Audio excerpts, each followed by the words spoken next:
राज्यातील बहुतांशी जिल्ह्यात दुचाकी अपघाताचे प्रमाण वाढले. वाढत्या अपघातामुळे राज्यातील विविध जिल्ह्यांमध्ये हेल्मेट सक्ती करण्याचा आदेश अप्पर पोलीस महासंचालकांकडून काढण्यात आलाय.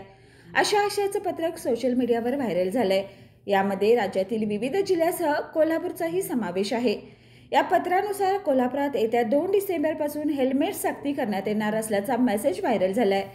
यामुळे दुचाकी चालकांच्या मध्ये संभ्रमाचं वातावरण निर्माण झालंय. मात्र याबाबत शहर वाहतूक शाखेचे पोलीस निरीक्षक अनिल तनपुरे यांच्याशी संपर्क साधला असता त्यांनी सांगितले की याबाबत कोणतेही अधिकृत आदेश अद्याप आलेले नाहीत. जेव्हा आदेश प्राप्त होतील तेव्हा अभ्यास करून निर्णय घेतला जाईल. त्यामुळे 2 डिसेंबरपासून कोल्हापुरात हेल्मेट सक्ती लागू केली जाणार. अशा आशयाच्या सोशल मीडियावर फिरणाऱ्या मेसेजमध्ये कोणत्याही प्रकारचं तथ्य नसल्याचं स्पष्ट झालंय. कोल्हापूरकरांचा हेल्मेट सक्तीला नेहमीच विरोध राहिला आहे. अगोदर रस्ते नीट करा, ट्रॅफिकची समस्या सोडवा, मगच हेल्मेटची विचारणा करा, असा सूर नागरिकांच्या मधून उमटत आहे.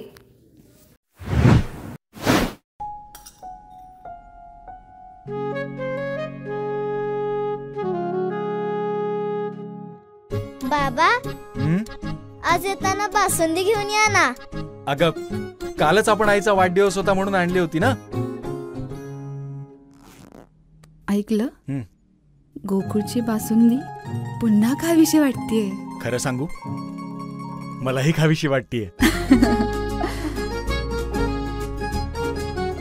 पुन्हा पुन्हा खावीशी वाटणारी गोकुळ बासुंदी.